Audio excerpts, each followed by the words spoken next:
Hello everyone, আসসালামু আলাইকুম। কেমন আছেন সবাই? আজকে আপনাদের জন্য কিছু জিপসাম প্রোডাক্ট নিয়ে হাজির হয়ে গেলাম। আজকে আপনাদেরকে কিছু জিপসাম প্রোডাক্ট রেডি করে দেখাবো যাতে আপনারা সহজে রেডি করতে পারেন। এখানে প্রথমে হচ্ছে গিয়ে জিপসাম পাউডারগুলো গুলানোর জন্য প্রথমে পানি লাগবে। এখানে পানি হচ্ছে গিয়ে আমার 2টা মোল্ড অনুযায়ী আমার 1 কাপ দিয়ে আর হাফ কাপ দিতে হয়েছে পানি। আমি এখানে টোটাল পানি ইউজ করেছি হচ্ছে গিয়ে 1.5 কাপ। আমি এখানে 1.5 কাপ পানির জন্য 2 কাপ জিপসাম ইউজ করব। তবে এগুলা পানির সাথে হালকা হালকা করে মিক্স করলে ভালো হবে, না হলে পরবর্তীতে এগুলো গুটি গুটি হয়ে থেকে যাবে।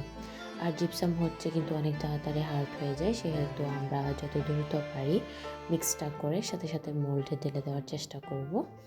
তারপর এখানে কিন্তু আমি প্রথমে 1 কাপ দিয়ে দিয়েছি অলরেডি। তারপর হচ্ছে গিয়ে আমি আবার 1 কাপ করে ঢেলে নিচ্ছি। আপনারা চাইলে আগে থেকেই কোনো একটা পাত্রে মেপে নিয়ে রাখতে পারেন, তবে আমি এখানে ডিটেলসে বলার জন্য কিন্তু ভিডিওতে রেখে কিন্তু দিচ্ছিলাম পাউডারগুলা।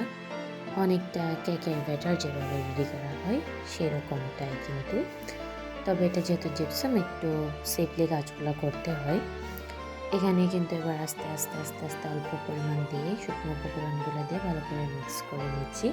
এখানে কিন্তু জিপসামের কিন্তু মিক্স প্রয়োজন, অনেক বেশি মিক্স প্রয়োজন হয়ে থাকে।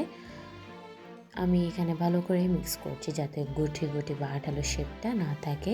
আঠালো শেপটা থাকলে দেখা যায় কি কালারটা ভালো করে মিক্স হতে চাচ্ছে না। তারপর আমি আগে বলেছিলাম পিটি টিন্টের এই কালারটা ইউজ করতেছি। ফার্স্ট আপনাদেরকে যে প্রোডাক্টটা বানাচ্ছি ওটার জন্য পিটি টিন্টের কালারটাই দিয়ে বানিয়ে দেখাচ্ছি। আপনারা এখানে অ্যাক্রিলিক পেইন্ট ইউজ করতে পারবেন। অ্যাক্রিলিক পেইন্টগুলো একটু লিকুইড করে ইউজ করতে হবে, যেহেতু এগুলো একটু হার্ড টাইপের হয়ে থাকে অ্যাক্রিলিক পেইন্ট, সেহেতু আপনারা একটু চেষ্টা করবেন ওয়াটার দিয়ে একটু মিক্স করে তারপর অ্যাড করার চেষ্টা করবেন। এখানে কিন্তু আমি পিটি টিন্টের কালারটা দিয়ে দিয়েছি। ভালো করে মিক্স করি নাই, কারণ আমি এখানে একটু গার্ডিয়ান টাইপের কালার রাখতে চেয়েছিলাম। তারপর হচ্ছে গিয়ে আমি প্রথমে হচ্ছে গিয়ে বড় ক্যান্ডেল মোল্ডটাতে দিচ্ছিলাম। ক্যান্ডেল মোল্ডটা দিয়ে একটু ভালো করে চাঁকিয়ে নেবেন যাতে প্রতিটা কর্নারে ভালো করে জিপসাম পাউডারগুলো সেট হয়ে বসে যায়। একটু ভালো করে ঝাঁকিয়ে দেবেন, যেগুলাতে একটু রাউন্ড হয় সেগুলো একটু ভালো করে ঝাঁকাবেন যাতে প্রতিটা কর্নারে ভালোভাবে সেট হয়। তারপর হচ্ছে গিয়ে এটা আমার আরেকটা ক্যান্ডেল মোল্ড ছিল, যেটা ভিনি শেপের একটা ক্যান্ডেল মোল্ড ছিল। এটাতেও কিন্তু ভালোভাবে দিয়ে আমি সেট করে নিচ্ছিলাম। আসলে অনেক সুন্দর ছিল এই মোল্ডগুলা। ভালো করে জাঁকিয়ে আমি এগুলা ওভারনাইট শুকাতে রেখে দিয়েছিলাম। এগুলা কিন্তু ওভারনাইট শুকানোর পরের রেজাল্ট মাশাআল্লাহ অনেক বেশি সুন্দর হয়েছিল।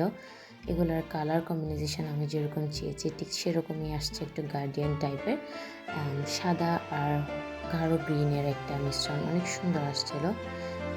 আবার একটা ক্যান্ডেল প্লেটারও বানাই ফেলছি। সম্পূর্ণ এটা ভিডিওতে দেখাতে পারি না, কারণ ভিডিও অনেক লম্বা হয়ে যাচ্ছিল। তারপর একটা জিপসাম দিয়ে একটা কলমও বানিয়ে ফেললাম। মাশাআল্লাহ কলমটা এত বেশি সুন্দর ছিল। এটা কিন্তু সিগনেচার পেন হিসেবে আপনারা ইউজ করতে পারবেন। সম্পূর্ণ ভিডিওটা দেখার জন্য ধন্যবাদ। দেখা হবে নেক্সট কোনো ভিডিওতে। আল্লাহ হাফেজ।